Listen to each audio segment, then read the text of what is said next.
기도할게요.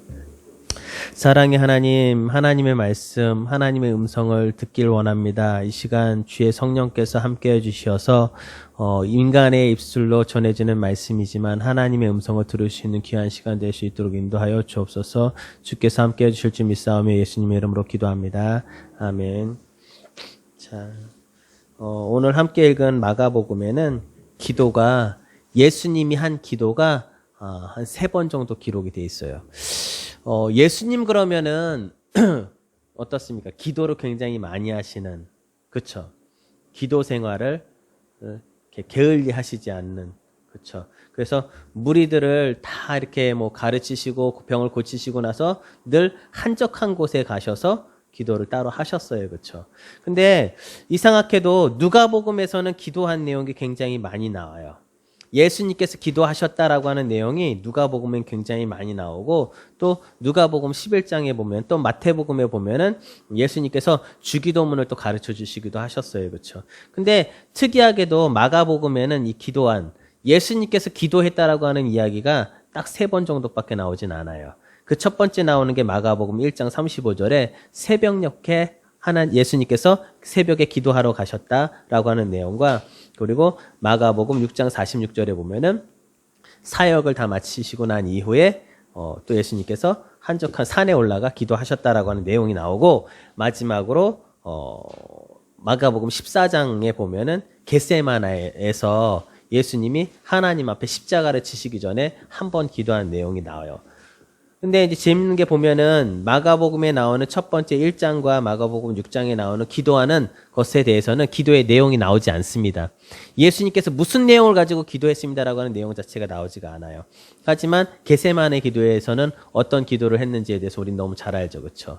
이 잔을 내게서 옮겨 주옵소서라고 하는 기도를 하셨죠. 그리고 결국엔 어떻게 해요? 나의 뜻대로가 아니라 주님의 하나님의 뜻대로 되길 원합니다라고 기도하셨던 기도의 내용들을 보게 됩니다. 오늘 함께 읽은 말씀을 쭉 이렇게 살펴보면은 어떤 상황이 벌어졌나요? 자, 우선은 그들이 20절에 보면 그들이 아침에 지나갈 때 무화과 나무가 뿌리째 마른 것을 보고 라고 이야기를 이제 시작이 되어져 있는데요.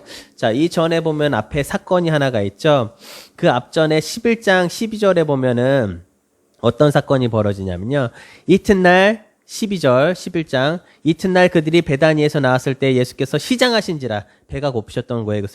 그래서 멀리서 잎사귀 있는 한 무화과 나무를 보시고 혹 그 나무에게 무엇이 있을까 하여 가셨더니 가서 보신즉 잎사귀 위에는 아무것도 없더라. 이는 무화과의 때가 아님이라. 하고 난 이후에 예수께서 나무에게 말씀하여 이르시되 뭐라고 말씀하세요? 이제부터 영원토록 사람이 내게서 열매를 따먹지 못하리라 하시니 제자들이 듣더라. 이 사건이에요. 그렇죠?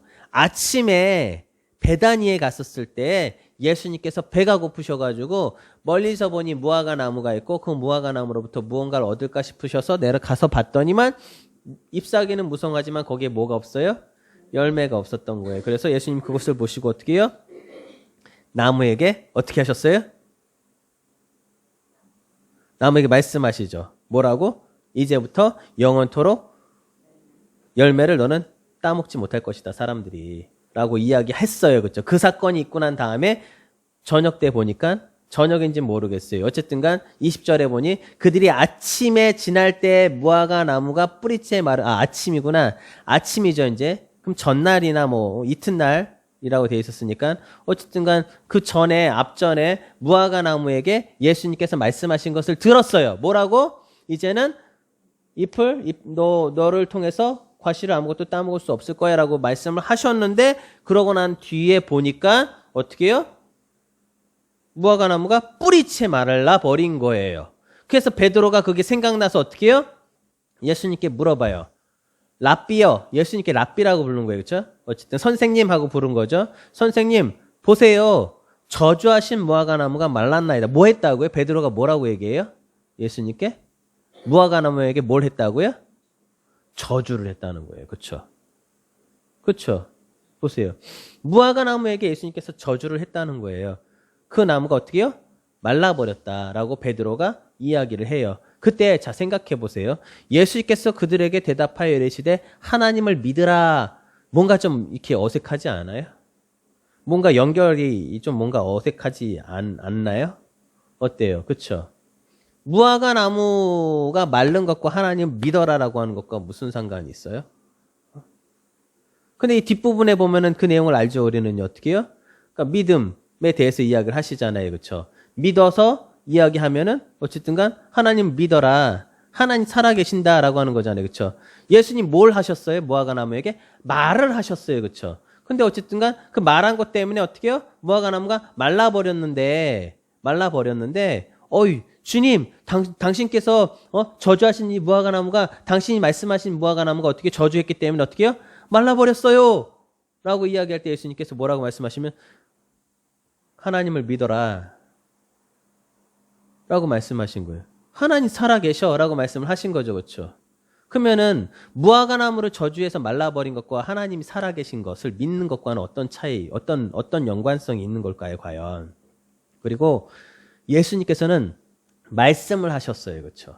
무화과나무에게 말을 했어요. 무화과 나무를 놓고 하나님, 이 무화과 나무가 말라버리게 하옵소서라고 기도하지 않았어요. 그렇죠? 뭐라고 얘기했냐면은 말씀을 하신 거예요. 이후로는 너를 통해서 열매를 사람들이 따먹지 못할 것이야라고 어떻게 해요? 단정 지어서 말씀을 하신 거예요. 그렇죠? 그렇잖아요. 그렇죠? 근데 그것이 무엇과 연결되고 있어요? 기도라고 하는 것과 지금 연결되어서 이야기를 하고 있어요. 그리고 그것이 무엇과 연결되어 있어요? 하나님이 살아계신 것과 연결되어서 지금 이야기를 하고 있는 거예요. 자, 우리 오늘 이렇게 한번 좀 시작을 좀 해봤으면 좋겠어요. 한 성경 한 구절을 좀 더 보길 원합니다. 마가복음 9장 찾아보세요. 9장 14절을 보시면은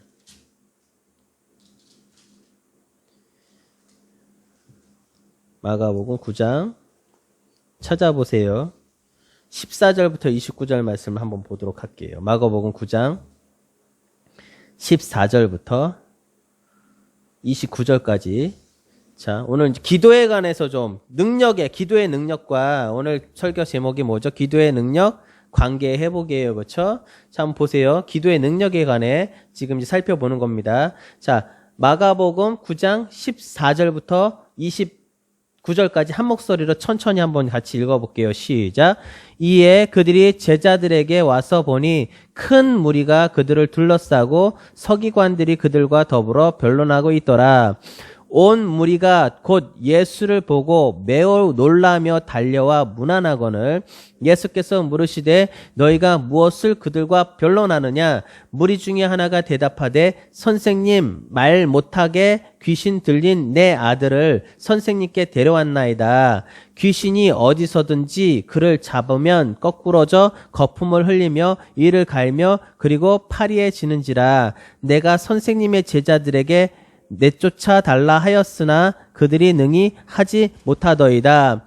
대답하여 이르시되 믿음이 없는 세대여 내가 얼마나 너희와 함께 있으며 얼마나 너희에게 참으리요. 그를 내게로 데려오라 하시매 이에 데리고 오니 귀신이 예수를 보고 곧 그 아이로 심히 경련을 일으키게 하는지라. 그가 땅에 엎드러져 구르며 거품을 흘리더라. 예수께서 그 아버지에게 물으시되 언제부터 이렇게 되었느냐 하시니 이르되 어릴 때부터니이다. 귀신이 그를 죽이려고 불과 물에 자주 던졌나이다. 그러나 무엇을 하실 수 있거든 우리를 불쌍히 여기사 도와주옵소서.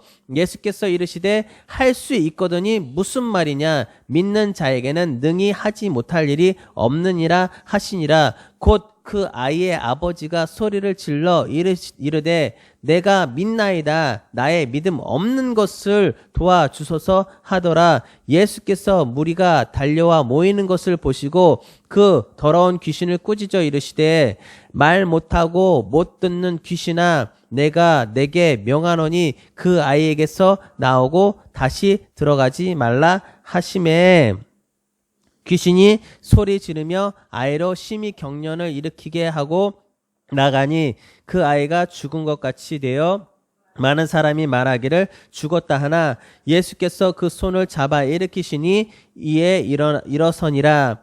집에 들어가심에 제자들이 조용히 묻자 5대 우리는 어찌하여 능히 그 귀신을 쫓아내지 못하였나이까? 이르시되 기도 외에는 다른 것으로는 이런 종류가 나갈 수 없느니라 하시니라. 자, 보세요. 이 본문을 가지고 이전에 한번 설교 말씀을 했던 것을 기억을 할지는 모르겠어요.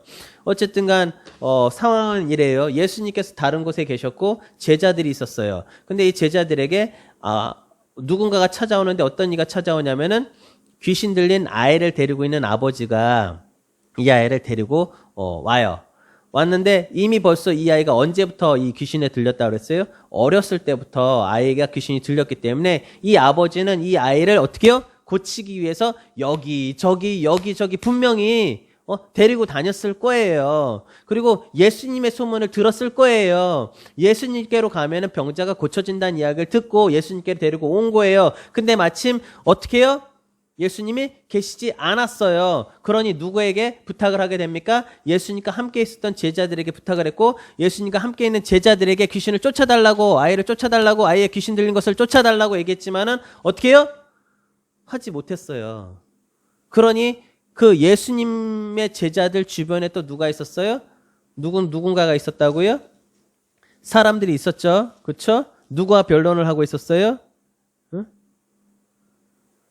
서기관들과 그렇죠? 큰 무리와 그들을 둘러싸고 서기관들과 그들과 더불어 변론하고 있더라. 서기관들이 공격을 했죠. 이제 자 보세요. 제자들이 귀신을 내쫓지 못했어요. 야, 니네들은 왜 귀신을 내쫓지 못해? 그러니 이제 제자들이 이제 변명을 열심히 변론을 했겠죠. 아니 뭐 이렇게 저렇게 하고 있을 때 예수님이 오신 거예요, 그렇죠? 그리고 나서 어떻게 해요? 예수님께서 귀신을 내어 쫓아 주셨어요. 자, 근데 보세요. 여기에서 예수님께서 제자들에게 왜 제자들이 물어봤어요. 28절에 보니까 집에 들어가심에 제자들이 조용히 묻자 오되 우리는 어찌하여 능히 그 귀신을 쫓아내지 못하였나이까? 라고 얘기하잖아요. 그렇죠? 자, 보세요. 제자들에게 귀신을 쫓아달라고 그 아버지가 아이를 데리고 왔는데 왜 귀신을 내쫓지 못했다고 그랬어요? 이유가 뭐예요? 기도. 제자들에겐 뭐가 없었어요? 제자들에겐 기도가 없었어요. 그쵸? 자, 그러면 자 보세요. 기도가 없었어요. 그러면은 자 보세요. 이 아버지, 이 아이, 귀신 들린 아이를 데리고 왔던 이 아버지에게도 없는 게 있었어요. 뭐가 없었는 줄 아세요? 뭐가 없었어요? 응? 기도? 기도가 없었어요? 뭐가 없었죠? 응? 믿음. 맞아요. 믿음이 없었어요. 자, 보세요.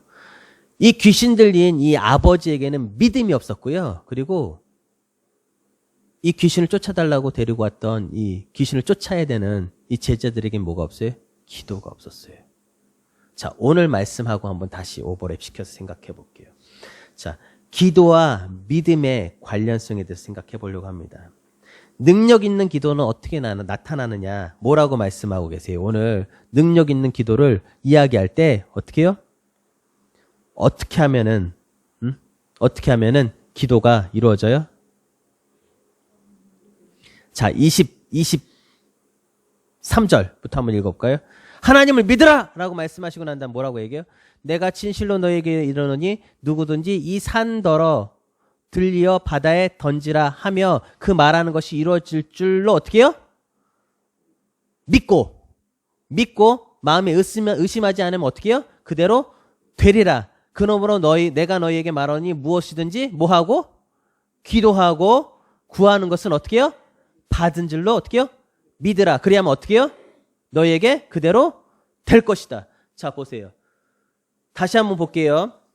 마가복음에 나오는 이 귀신 들린 아이를 데리고 왔던 이 아버지에게 무엇이 없었어요? 믿음이 없었어요. 그리고 이 아이를 귀신을 내쫓으려고 노력했지만 하지 못했던 제자들에게 뭐가 없었어요? 기도가 없었어요. 그렇죠? 근데 오늘 하나님께서 우리에게 주시는 말씀이 무엇입니까? 주님께서, 예수님께서 우리에게 말씀하신 것이 무엇입니까? 성령께서 우리에게 말씀하시는 것이 바로 무엇입니까? 그러므로 너희에게 말하노니 무엇이든지예요. 여기에는 제한이 없어요. 무엇이든지 어떻게 해요? 기도하고 구하는 것을 어떻게 해요? 받은 줄로 믿으라. 그리하면 어떻게 해요? 너희에게 그대로 되리라. 그대로 되리라. 자, 보세요. 능력 있는 기도는 어떻게 나타납니까? 바로 믿고 구하는 것을 통해서 나타난다는 거예요. 자, 보세요. 생각해 보세요. 기도, 믿음 없는 거는 누구에게 없었던 거예요? 아버지. 그쵸? 그 아버지는 어떤 사람이에요? 이 아이를 보호하고 있는 보호자예요. 그쵸? 사실상 그 아이가 불에도 빠지고 물에 빠지고 하는 것에 대해서 이 책임을 누가 지고 있어요? 아이의 아버지가 지고 있잖아요. 그쵸? 아버지는 이 아이의 귀신 들린 것에 의해서 당하는 당사자예요. 그쵸? 그 당사자에게 뭐가 없었어요? 믿음이라고 하는 게 없었다는 거예요. 그러면 자, 보세요. 그럼 제자들은 어떤 사람입니까? 관계성을 보면은 이 아이를 데리고 온 그 아이를 고쳐주는 어떻게 해요? 중보자예요. 그렇죠? 어떻게 보면 후원자라고 볼 수 있어요. 그렇죠? 돕는 자라고 볼 수 있어요. 이 돕는 자에게 없었던 게 무엇이었어요? 바로 기도. 그 돕는 자에게 필요한 것은, 가장 큰 것은 무엇일까요? 이 돕는 자였던 제자들에게 가장 필요한 게 뭐예요? 기도라고 하는 거예요. 그럼 당사자인, 그것을 당하는 당사자에게 필요한 게 뭐예요?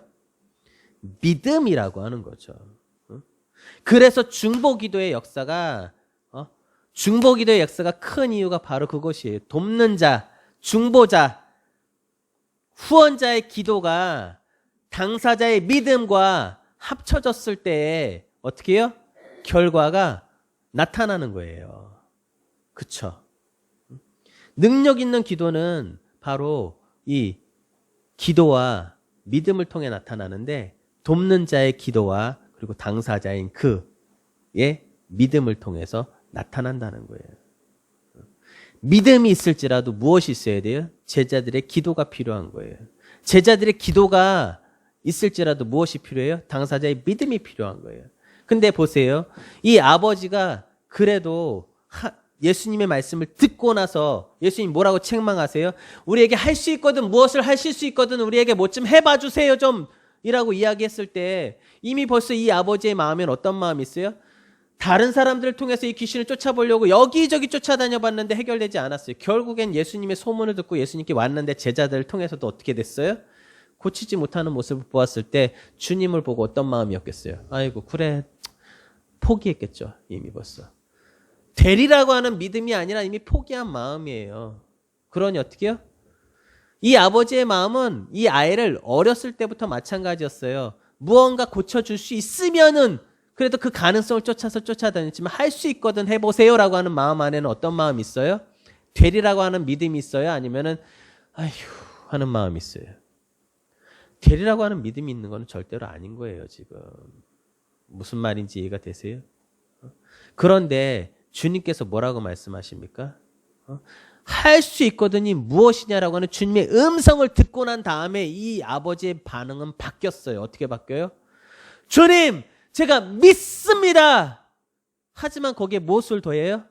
제 믿음 없음을 도와주세요. 자, 믿는다라고 얘기했는데 믿음 없음을 도와달라고 이야기하잖아요. 그렇죠? 이게 바로 진실된 우리의 마음, 우리의 진실된 모습이라는 거예요. 우리는 믿음이 없어요. 그러기에 누가 필요합니까? 주님의 음성이 필요한 거예요. 할 수 있거든이 무엇이냐? 라고 하는 음성을 우린 들어야 해요. 그 음성을 들었을 때 우리의 마음 가운데 나타나는 반응이 바로 하나님께 대한 우리의 반응인 거예요. 이게 바로 주님과 이 아버지, 이 주고받는 관계성이라고 하는 거예요. 주님께서 할 수 있거든이 무엇이냐라고 이야기했을 때 이 아버지가 반응하잖아요. 주님, 제가 믿습니다. 믿기를 원합니다. 제발 좀 도와주세요. 하는 마음으로 할 수 있거든이 해서 어떻게 돼요? 제발로 바뀐 거잖아요. 그렇죠? 간절함으로 바뀐 거잖아요. 그것은 바로 관계를 통해서 나타나요. 그러면 역시 마찬가지로 제자들과 이 제자들, 중보자, 돕는 자들의 기도와 그리고 당사자, 이 믿음 없는 그 믿음이라고 하는 그 당사자의 관계성, 역시 마찬가지인 거죠. 주고받는 관계성을 통해서 어떻게 해요? 능력이 나타나는 것이죠. 자, 보세요. 무화과 나무가 오늘 열매를 맺지 못했어요. 자, 생각해 보세요. 근데 뭐라고 성경에는 설명하고 있냐면은 13절에 보니까 13절 후반부에 보니까 잎사귀 외에는 아무것도 없더라. 이는 어떻게 해요? 무화과의 때가 아님이라. 자, 보세요. 참 웃기죠. 예수님께서 멀리서 배가 고프셔가지고 잎사귀가 무성한 무화과 나무를 보시고 어떻게 해요? 갔어요. 그래서 보니까 어떻게 해요? 열매가 없는 거야. 근데 그건 어떻게 해요? 열매가 없는 게 잘못된 건가요? 무화과 나무에게 지금? 생각해 보세요. 지금 뭐라고 써 있어요? 끝에 뭐라고 되어 있어요? 이는 무화과의 때가 아닙니다. 무화과의 때가 아니라는 얘기는 무슨 얘기예요? 무화과가 열매를 맺는 때가 아니었다는 거예요. 집중해서 들으세요. 무화과가 지금 열매를 맺을 때였어요? 아니야. 무화과는 지금 열매를 맺을 때가 아닌데 주님께서 어떻게 해요? 잎이 무성한 그 무화과 나무를 보시고 가서 시정하니 어떻게 해요? 혹시 뭐가 있는가 가서 보셨는데 없었다는 거예요. 그렇죠? 그렇잖아요. 무화과 나무가 잘못했나요? 열매가 없는 게 잘못이에요 지금? 아니잖아요. 그러면은 예수님께서 무화과 나무에게로 가서 무화과 나무 잎에 섰던 것은 무언가 예수님 그걸 모르겠어요? 예수님 모르시는 거예요? 예수님 목수이기 때문에 과일을 키우는 걸 뭐라고 해요? 과수원을 운영을 안 해보셨기 때문에 이 무화과 나무의 때를 모르시나? 사과가 가을에 나오죠. 배가 가을에 나오죠. 수박이 여름에 나오죠. 귤도 가을에 나오죠. 그걸 몰라요? 목수이시기 때문에 나무하고 비슷한 일을 하시긴 하시지만은 과수원지기가 아니라서 이 무화과 나무가 열매가 나오는 것을 모르시나요? 근데 왜 하필이면은 예수님께서는 무화과 나무에 가셔서 왜 하필이면은 그리고 자 보세요. 말씀을 하시는데 자 보세요. 이제부터 영원토록 사람이 내게서 열매를 따먹지 못하리라 말씀을 하셨잖아요. 말씀을. 그렇죠? 그 말씀이 베드로는 뭐라고 지금 해석을 하고 있어요? 저주했다라고 이야기를 한단 말이에요. 그렇죠? 저주. 자. 이거 보면은 한 가지 좀 생각해 볼 수 있는 게 있죠. 그렇죠? 우리 입술에 나오는 이 이야기 이게 얼마나 정말로 큰 것인지. 왜냐하면은 우리가 말하는 입술의 이 이야기를 누가 듣고 계시기 때문에 그래요? 하나님이 듣고 계시기 때문에 그렇다는 거예요. 우리가 말하는 이것은 어디로부터 나와요? 마음으로부터 나와요. 대부분은요. 그렇죠? 그렇잖아요. 근데 입술에서 나온 이것에 대한 열매를 먹는다는 얘기를 들어보셨잖아요. 그렇죠? 이거는 말씀이 아니라 우리 세상의 지식, 세상적인 것으로 판단해 본다고 해도 마찬가지예요. 입술의 열매를 먹는다라고 이야기하는 것처럼 우리의 말하는 이 입술은 얼마나 중요한 건지 몰라요. 그렇죠? 말하는 것 자체가 그럼 기도라고 하는 건 뭐예요? 기도라고 하는 것은 주고받기도 하지만 무엇을 통해서 합니까? 생각으로만요? 아니, 입술을 통해서 하잖아요. 그렇죠? 그럼 우리 입술에서 무엇이 나가요? 축복도 나가지만 저주도 나간다는 거예요. 베드로는 걸 무엇이라고 판단했어요? 저주했다라고 판단을 했어요. 그렇죠? 그러면 우리 입술에 나간 믿고 구하는 것들 중에 우리가 입술로 믿고 구하는데 저주를 구한다고 하면 하나님께서 들으실까 안 들으실까? 그것도 하나님 들으신다는 거예요. 우리의 입술의 이야기가 얼마나 중요한지 몰라요. 정말로. 예수님이 말씀하신 그것이 어떻게 이루어져 버린 것처럼 우리 입술에 이야기한 것이 이루어진다는 거예요. 왜냐하면 하나님은 살아 계시고 우리의 음성을 들으시는 하나님이시기 때문에 그렇다는 거예요.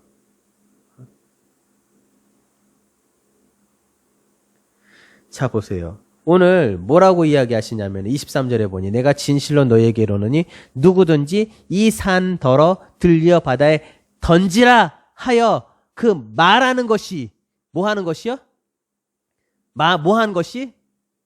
뭐 한 것이 이루어진다고요? 말한 게 이루어진다고요. 말한 게. 뭐라고 말을 했어요? 이 산더러 들려 저 바다에 던져져라라고 말하는 그 말이 어떻게 해요? 이루어진다는 거예요. 자, 믿음이라고 하는 것은 무엇입니까? 히브리서 11장 1절에 보면은 믿음에 대해 나오죠. 그렇죠? 믿음이 뭐라고 돼 있어요? 믿음은 바라는 것의 실상이요 보이지 않는 것들의 증거라고 이야기를 했어요. 그렇죠? 바라는 것의 실상, 바람에 있는데 그 바람의 실상, 이루어진 것, 그 이루어진 실상이라는 거예요. 그리고 보이진 않지만 그것에 대한 증거로 드러난다는 거예요. 자, 보세요. 믿고 말을 한다는 거예요. 믿고 구한다는 거예요. 믿고 이 산더러 저기에 들려서 바다에 던져라라고 하는 것이 어떻게 해요? 이루어진다는 거예요. 그것을 믿고 의심하지 않고 어떻게 해요? 말하는 그것을 통해서 이루어진다는 것이에요. 자, 보세요. 그렇다면 우리의 간구하는 자세는 어때야 할까요? 우리가 하나님 앞에 구해야 되는 자세는 어떻습니까? 의심하지 않고 어떻게 해요? 될 줄로 믿고 받은 줄로 믿고 구해야 된다는 것이에요. 그것이 어떻게 해요? 좋은 것이 됐든 저주가 됐든 축복이 됐든 어쨌든 그렇게 구하는 그 모든 것들은 어떻게 해요? 이루어진다는 거예요. 자, 생각해 보세요. 간구한다는 거, 구한다는 것은 어떤 때에 그렇게 구하게 되죠? 여러분들 잘 생각해 보세요. 어떨 때 구하게 돼요? 어떨 때 필요로 하게 돼요? 필요할 때 필요하다라고 하는 것을 구하잖아요. 그렇죠? 결국 뭐예요? 간구한다라고 하는 것은 우리가 간구하는 기도, 간구하는 우리에게 지금 강림하셔서 이런 노래 있죠. 간구라고 하는 게 뭐예요? 필요한 것을 요구하는 것을 간구라고 해요. 간청하는 것을 간구라고 이야기를 해요. 그러면 간구하는 것은 어떨 때 하게 됩니까? 필요할 때, 결핍을 느낄 때 충족을 원하는 마음으로 간구한다는 거예요. 그렇죠? 그렇게 간구하는 것을 하나님께서는 어떻게 해요? 채우신다는 거예요. 그러기에 우리가 주님께서 가르쳐준 기도 중에서 어떤 기도가 있어요? 주기도문이 있어요. 그 중에 가장 첫 번째 나오는 기도가 뭐예요? 우리를 통한 기도가 하나님과 우리의 기도가 아닌 우리에게 통한 기도가 뭐예요? 간구하는 기도예요. 일용할 양식을 주옵시고 달라는 거잖아요. 그렇죠? 필요를 채워달라는 것이잖아요. 우리의 불편함을 우리의 결핍을 어떻게 해요? 채워 주옵소서라고 구하는 것이잖아요. 그렇죠? 근데 자 보세요. 간구를 하는데 우리는 필요한 것을 달라고 요구하는데 때로는 우리는 잘못된 것을 구할 수도 있어요. 그렇죠? 베드로는 예수님께서 무화과나무를 저주했다라고 생각했어요. 그렇죠? 어쨌든 우리는 우리의 필요한 것을 주님께 달라고 하지만은 어떻게 해요? 주님께서 여러분들 필요한 것을 달라고 구했을 때 어떻습니까? 어떻게 100% 다 이루어지셨나요? 어때요? 그럼 왜 이루어지지 않았을까? 믿음이 없이 구했기 때문에?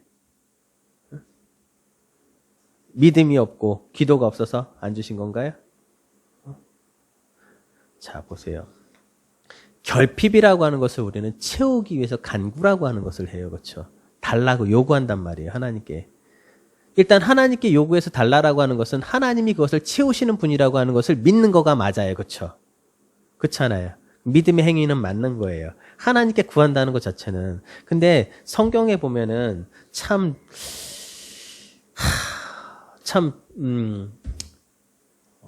우리가 구한 것을 100% 하나님이 다 응답을 하세요. 100% 응답을 하세요. 근데 믿고 구하는 것을 하나님 다 들어주시는데 성경에서는 딱 한 가지에 대한 이야기를 늘 해요. 뭐냐면은 들어는 주시는데 그 때, 그 시기는 우리가 원하는 때가 아니라 하나님의 주권 안에 있다는 거예요. 늘. 좀 동의가 되시나요? 우리가 하나님께 구하는 것을 구할 때 우리의 필요를 이렇게 필요해라고 구할 때 하나님께서 주시기는 하는데 그거는 하나님의 주권 안에 있어요. 왜냐하면은 우리는 그것이 필요하다라고 하는 것을 알고 하나님께 구하지만은 그 필요한 것이 정말로 필요한 때에 사용되어야 하기 때문에 필요한 것이라기보다는 믿지 못하는 두려움에서 오는 필요가 더 많은 경우가 많아요.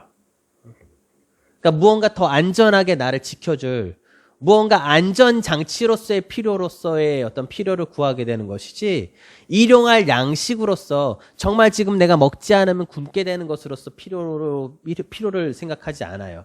특히나 현대 사회는 그게 더욱더 심해졌어요. 그렇죠? 지금 굶는 사람 있어요? 헐벗은 사람 있어요? 거의 없어요. 어디에서 오는 이 결핍인가요? 대부분이. 비교해서 오는 결핍인 거예요. 정말로 필요하기 때문이 아니라 비교해서 오는 어떤 결핍, 그 비교해서 오는 결핍은 결국 뭐로 갑니까? 하나님 앞에 감사함이 없음으로 가는 거예요. 근데 하나님은 하나님 우리의 필요를 너무나 잘 아세요. 그래서 우리의 필요한 것을 하나님께 구할 때 하나님께서 분명히 그 필요를 채워주신다는 것을 저는 믿습니다. 믿으십니까? 믿으십니까? 아멘 조금 더 크게. 믿으십니까? 하나님 우리의 필요를 분명히 채우세요. 그리고 우리가 구하기를 원하세요. 필요한 것을 구하기를 원하세요. 아이를 키워보셔서 아시잖아요. 그렇죠? 아이가 달라고 할 때 주는 것만큼 기쁜 거는 없어요. 그것을 해줄 수 있는 능력이 있다는 것으로 뿌듯해하는 그런 아버지의 마음, 부모의 마음은 느껴보셔서 알 거 아니에요. 그렇죠? 구하는 것 자체가 잘못된 거는 아니에요. 구하는 것을 주는 것을 하나님께서 기뻐하세요. 하지만 그 때와 시기, 그것은 어떻습니까? 대부분이 우리는 우리 스스로 생각하기에 이때 지금 당장 냉큼, 그쵸? 누구의 주권으로? 나의 주권, 나의 생각으로 지금 당장 냉큼 해주세요. 그렇지 않으면 어떻게 해요? 화를 내요. 웃으시는 분들이 있어요. 화를 내요. 화를. 왜 그렇습니까? 누가 주관자이기 때문에 그래요? 내가 주관자이기 때문에 그런 거예요. 그것을 내놔야 돼. 뺏어와야 돼. 내게 채워놔야 돼. 누가 주관자예요? 내가 주관자인 거예요. 근데 하나님께서는 끊임없이 우리에게 자유의지를 허락하시고 우리를 하나님의 뜻 안에서 하나님의 자녀로서 하나님과 자녀로 아버지로 그리고 피조물과 그리고 창조주로서 관계 맺는 우리와 같은 사람으로 우리의 형상과 우리의 모양으로 만들자라고 했었던 그 하나님의 그 창조의 목적은 하나님은 하나님 되시고 우리 인간은 인간 되심을 늘 나타내는 것이에요. 그게 아버지와 아들로서 드러나는 모습이기도 한 것이죠. 근데 어떻습니까? 우리는 하나님을 늘 빼고 하나님의 것을 필요로 원한다는 거예요. 그렇게 채워놔야지만이 안전한. 그럼 이제 이걸 채워놨으니까 이제 안전하니까 하나님 필요가 없는 거지. 그러기에 하나님이 우리에게 축복을 해주시면 어떻습니까? 하나님 버리고 떠나는 거예요. 그런 것이 계속 끊임없이 반복되어진다는 것이에요.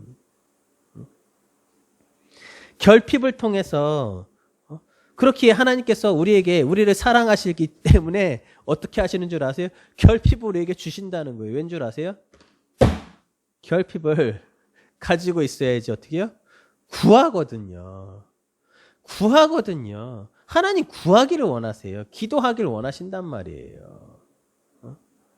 그러니 하나님 우리에게 결핍을 주실 수밖에 없는 거예요. 왜요? 결핍. 필요해야지 구하거든요. 당장의 목숨이 깐들깐들해야지 주여 하고 찾는 게 우리의 모습인 거잖아요. 우리가 간구하는 그 간구를 하나님께서는 꼭 들어주십니다. 하지만 그 들어주시면은 잘 생각해 봐야 돼요. 하나님의 주권, 꼭 하나님이 계시다는 사실과 그리고 찬 우리의 관계에 있을 때 하나님께서 우리의 필요를 분명히 채우신다는 거예요. 우리는 일용할 양식이 아니라 평생 먹을 양식을 구한다는 게 문제예요. 평생 먹을 양식을 내 옆에다 두고 하나님이 필요 없어지는 게 우리의 문제라는 거예요. 그러기에 때, 시기라고 하는 것은 하나님의 주권 안에 있다는 거예요. 내 주권 안에 있는 것이 아니라 그 때와 시기는 하나님의 것이 하나님의 주권 안에 있다는 것이죠. 자, 보세요. 근데 이 오늘 말씀을 쭉 읽다 보면은 19장부터 25절까지 쭉 읽다 보면은 쭉 이해가 돼요. 그래서 24절에 보면 그러므로 내가 너희에게 말하노니 무엇이든지 기도하고 구하는 것을 받은 줄로 믿으라. 그리하면 너희에게 어떻게 해요? 그대로 되리라까지는 괜찮은데 그 다음에 갑자기 뭔가 이렇게 전환이 돼 버려요. 서서 기도할 때 기도에 대한 이야기를 하는 건 맞는데 서서 기도할 때 아무에게나 혐의가 있거든 용서하라. 그리하여야 하늘에 계신 너희 아버지께서도 너희 허물을 사여 주시리라 하시니라. 갑자기 믿고 구하라. 믿고 구하면은 어떻게 해요? 주실 것이다라고 하는 이야기를 무화과 나무에서부터 쭉 끌어왔어요. 지금 그렇잖아요. 근데 갑자기 여기에 무엇이 딱 꼈냐면은 용서라고 하는 새로운 주제가 확 들어가 버려요. 그렇죠? 뭔가 연결이 좀 부자연스러워 보이지 않나요? 어때요? 저도 이 성경 말씀을 20절부터 쭉 읽으면서 이렇게 두 개로 짝 잘라본다라고 한다면 20절부터 24절까지 하나 무화과나무를 통한 어떤 믿음과 구하는 강구와 뭐 능력과 뭐 이런 것으로 친다 치면은 저 보세요. 25절 용서 갑자기 용서가 왜 끼지? 라고 하는 생각을 좀 해보게 됐어요. 자, 근데 보면은 이 기도라고 하는 것은 사실 어떤 거예요? 관계성인 거잖아요. 그렇죠? 하나님과 우리와의 관계예요. 오늘 제목이 그래서 능력의 기도와 관계 해보기 전에 그렇죠? 관계예요. 그렇죠? 아버지이시기 때문에 우리는 아들로서 아버지에게 구하는 거예요. 맞죠? 맞습니까? 하나님 아버지이기 때문에 그 아버지 되신 하나님에게 구하는 거예요. 그리고 아버지는 기쁨으로 자녀가 원하는 것을 주셔요. 그렇죠? 그렇잖아요. 하나님과 우리의 관계성이 무엇이기 때문에 그래요? 아버지와 아들이기 때문에 그래요. 지나가는 사람한테 조금 불쌍하게 저 차비가 없는데 돈 좀 주세요 하고 앵벌이를 할 수는 있죠. 앵벌이를 할 수는 있어요. 그렇죠? 하지만 지나가는 사람에게 나를 먹여주시고 재워주시고 내게 필요한 모든 것을 채워주세요라고 말할 수는 없어요. 그렇잖아요. 왜 그래요? 그 사람은 지나가는 사람이에요. 그냥. 이기 때문에 그래요. 뭐 내 차비가 없으니 10,000원만 빌려주세요라고 할 수는 있어요. 누군가 지나가면서 저한테 돈 좀 빌려달라고 한 5만 원까지는 빌려줄 수 있을 마음은 있어요. 그 사람의 상황에 따라서. 응? 그 사람을 도와야 되겠다는 마음에서. 여러분도 어떻습니까? 한 1,000원? 500원? 저는 5만 원까지는 가능할 것 같아요. 모르는 그 젊은 청년이 내지는 아저씨가 어딜 가야 되는데 뭐 좀 도와달라 하면 5만 원까지는 줄 수 있을 것 같아요. 그 이상은 생각을 해볼 것 같아요. 근데 자녀에게는 어떻습니까? 5만 원만 주나요? 그의 먹고 자고 생활하는 그 모든 것을 책임져 주잖아요. 그렇죠? 그게 바로 자녀와 아버지의 관계성인 거잖아요. 관계이기 때문에 구하고 관계이기 때문에 어떻게 해요? 얻게 되는 것이에요. 하나님이 자녀이기 때문에 하나님께서 우리의 필요를 아시고 구하라고 한 거예요. 그래서 우리가 하나님 앞에 기도할 때 일용할 양식을 주옵시고라고 기도할 때 뭐라고 기도합니까? 하늘에 계신 누구요? 우리의 아버지 하고 구하는 거란 말이에요. 아버지 주세요 라고 구하는 거예요. 자 보세요. 근데 여기서 중요한 게 한 가지가 있어요. 마태복음 5장 23절부터 한번 24절까지 한번 찾아서 읽어볼게요. 마태복음 5장 마태복음 5장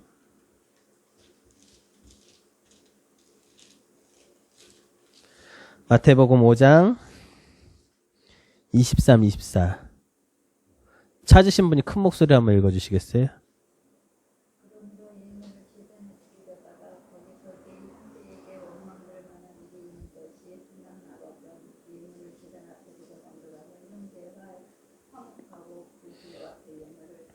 자, 그래요. 아멘.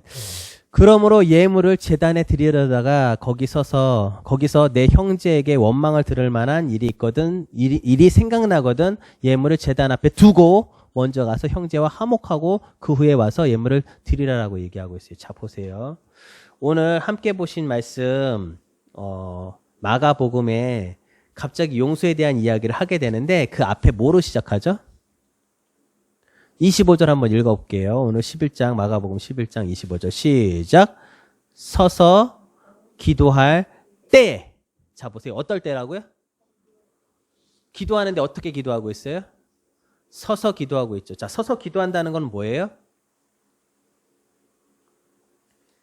자, 한번 이 이야기는 했던 것 같은데 우리는 기도할 때 어떻게 기도해요? 엎드려서 기도하잖아요. 최고로 하나님 앞에 낮은 모습으로서 우리의 모습을 하나님 앞에 보일 때 엎드려서 기도를 해요. 그렇죠? 근데 유대인들은 어떻게 기도한다 그랬어요? 유대인들의 기본 자세, 기도의 자세가 뭐예요? 이렇게. 그죠? 손을 하늘로 들고 하늘을 우러러 기도하는 것. 이 장면이 예수님이 이야기하는 이야기가 또 하나 나오시죠. 그렇죠? 그 헌금하는 것에 있어서 어떤 이들이 이렇게 기대하고 있고 어떤 사람은 자기 가진 그 마지막 하나 그거를 이렇게 넣으면서 이렇게 이런 자세 뭔가 좀 하나의 부끄러운 근데 이렇게 기도하는 자세로 서서 기도한다는 건 뭐냐면은 하나님 앞에 예배를 드린다는 거예요. 예배를 드리는 거예요. 예배를 드리는 하나님 앞에 기도하는 자세인 거예요. 그래서 우리의 예배에도 그런 게 있어요. 교동문이라고 이야기를 하죠. 한번 이쪽에서 성경 말씀 읽고 저쪽에서 한번 읽고 교독하잖아요. 그렇죠? 성경을 교독하지만은 예배 드릴 때 교동문으로 기도를 하는 경우도 있어요. 기도예요, 기도. 기도를 이쪽에서 하고 저쪽에서 기도로 화답하고 이게 뭐냐면 예배의 과정인 거예요. 이해가 되세요? 서서 기도할 때라고 하는 것은 오늘 방금 읽은 마태복음과 똑같아요. 하나님 앞에 예물을 드리는 제단 앞에 예배를 드리는 그 모습. 서서 기도한다는 것은 예물을 드리는 제사를 드리는 예배를 드리는 모습인 거야. 그럴 때 그때 어떻게 해요? 어떻게 하라고요? 아무에게든 혐의가 있거든 용서하라. 그리하여 하늘에 계신 너희 아버지께서 너희 허물도 사하여 주시리라 라고 말씀하시잖아요. 자, 이거는 뭐냐면은 갑자기 생각이 안 나는데 우리 베드로서에 보면은 아내와 그리고 남편에 대한 이야기를 관계잖아요. 그렇죠? 남편과 아내 관계 이야기를 할 때에 아내는 어떻게 하라고 해요? 남편에게? 어떻게 하라고 돼 있어요? 복종하라. 그렇죠? 복종하라라고 이야기를 해요. 아내에게. 그러면서 여러 가지 이야기들 많이 하시는데 딱 하나만 남편에게 아내에게 어떻게 하라라고 이야기를 해요. 뭐라고 얘기하죠? 자기의 목숨처럼 사랑하라. 그리스도께서 교회를 사랑하신 것처럼. 근데 그 이유가 뭐라고 되어 있는 줄 아세요? 너희의 기도가 막히지 않게 하기 위해 아내를 목숨처럼 사랑하라는 거예요. 자, 보세요. 그 얘기는 무슨 얘기냐면요. 우리가 하나님과의 관계성이 있어서 하나님과 나와의 관계가 있어요. 그렇죠? 그렇게 해서 하나님께 구할 때 우리가 받게 되는데 이 하나님과 우리의 관계뿐만 아니라 이 하나님과 우리의 관계 속에서 무엇의 관계가 있어야지만 온전한 화평, 온전한 평화, 온전한 샬롬을 이루게 되느냐면은 바로 사람과 사람과의 관계라고 하는 것이 온전히 수평적 관계가 온전하게 되어졌을 때 결국엔 무엇이 된다는 거예요? 화평을 이루게 된다는 거예요. 하나님 앞에 온전히 우리가 구할 때 하나님 앞에 구하는 것을 받는다라고 하는 관계성이 온전히 성립되기 위해서는요. 무엇이 필요하냐면요. 온전한 예배를 드리기 위해서는 무엇이 필요하냐면요. 내가 사람과의 관계 속에서의 그 관계가 화평해야 된다는 거예요. 곧 사람과 나와의 관계가 온전히 회복된 관계가 곧 하나님과 우리와의 관계가 회복된 관계의 완성이라는 거예요. 이해가 되세요? 그러기에 형제에게 원망받을 일이 있다면 어떻게 해요? 결국엔 어떻게 해요? 그것을 예물을 하나님이 받으시지 않겠다는 거거든요. 그것을 두고 어떻게 해요? 가서 화평하게 화목하게 하고 난 이후에 와서 어떻게 해요? 드려라 라고 말씀을 드리는 거예요. 예배를 드린다는 것, 그렇죠? 예물을 드린다는 것, 하나님이 받으시는 예물, 하나님이 받으시는 예배는 어떤 예배냐? 바로 우리가 화목한, 우리에게 용서가 있는 예배라는 것이죠. 그러기에 오늘 자 보세요. 능력 있는 기도와 그것이 이루어지는 것, 거기에는 무엇이 필요합니까? 바로 하나님과 우리의 관계, 그리고 우리와 다른 사람 형제와의 관계, 그것이 온전할 때 그것 온전한 가운데서 하나님께 구하는 그것이 어떻게 해요? 이루어지는, 그것이 온전히 이루어지는데 어떻게까지 이루어지느냐? 산더러 옮기라고 이야기하여도 그것이 이루어질 정도로 어떻게 해요? 우리는 상상치 못할 엄청난 그런 결과를 만들어내는 기도가 되어진다는 것이에요. 그러기 위해서 하나님께 구할 때 온전히 구하고 받는다는 것은 하나님과의 우리의 관계의 회복과 그리고 나의 형제와 형제 간의 회복이 필요하다는 거예요. 그러기에 자 보세요. 오늘 이 믿음, 능력 있는 기도, 믿고 구하는 것은 모든 것이 이루어지리라 라고 이야기하시고 난 이후에 바로 용서에 관한 이야기를 이거를 주님께서 하나님께서 이 성경 말씀을 배치하신 것은 이렇게 순서상 배치하신 것은 결코 뭔가 연결이 부자연스러운 것이 아니라 오히려 하나님께서 우리에게 더 깊은 깨달음과 그리고 우리의 마음을 돌이켜 볼 수 있는 정말로 하나님이 필요한 그러한 배치로서 이 이야기들이 이렇게 배치가 되어져 있다는 것이죠. 그러기에 의도된 배치라는 거예요. 능력 있는 기도가 되기 위해서는 수평적 관계가 회복되어져야 되는 것처럼 수직적 관계가 온전히 회복되어져야 된다는 거예요. 근데 자 보세요. 주님께서 우리에게 우리의 기도를 우리의 가시는 데 있어서 중요한 것은 제가 다시 말씀드렸지만 관계예요. 자 보세요. 이런 조건이 절대로 아니라는 거예요. 이렇게 하라. 그래야면 이렇게 하리라는 절대로 아니라는 거예요. 아버지와 아들의 관계 속에서, 그래서 관계라고 하는 단어가 굉장히 중요한 것 같아요. 아버지와 아들 관계 속에서 아들이 아버지의 뜻대로 하지 않는다고 해서 아들이 아버지의 아들로서의 그런 위치나 아니면은 그런 어떤 관계성이 깨져버리나요? 어떻습니까? 아들이 마음에 안 들면은 너 먹을 거 안 줄래. 아들이 말 잘 들으면은 먹을 것도 주고, 필요한 옷도 사주고 이렇게 되나요? 어떻습니까? 절대로 그렇지 않죠. 절대로 그렇지 않죠. 그렇잖아요. 아들이 아버지의 뜻대로 행하지 않는다고 너 나가 하나요? 절대로 그렇지 않죠. 왜 그렇습니까? 그 아버지와 아들이라고 하는 관계는 변하지 않기 때문에 그런 거예요. 그러기에 탕자 이야기를 보면은 아버지에게 돌아가시면은 나에게 올 유산을 내게 먼저 주소서 하고 가져가서 허랑방탕하게 쓰고 돌아온 그 아들마저도 어떻게 해요? 아버지는 기쁨으로 내 죽었던 아들이 살아 돌아왔구나. 아버지의 마음 가운데 무엇이 있어요? 아버지의 마음 가운데 무엇이 있어요? 나를 배신하고 떠났어. 그러니까 넌 아들 아니야.가 있어요? 그렇지 않다는 거예요. 늘 기다리는. 하나님 아버지의 마음이 그렇다는 거예요. 우리가 용서하여야지만이 하나님 들어주신다. 우리가 하나님 그래야지 된다. 이게 아니라 우리 마음 가운데 하나님께서 원하시는 마음이 어떤 마음인지 이해가 되세요? 누구를 위한 용서이며 누구를 위한 강구예요? 바로 우리를 사랑하시는 하나님의 사랑이기 때문에 그런 거예요. 자, 그러면 관계라고 하는 걸 보면은 자, 수직적 관계와 수평적 관계가 어떤 모양을 이루고 있어요?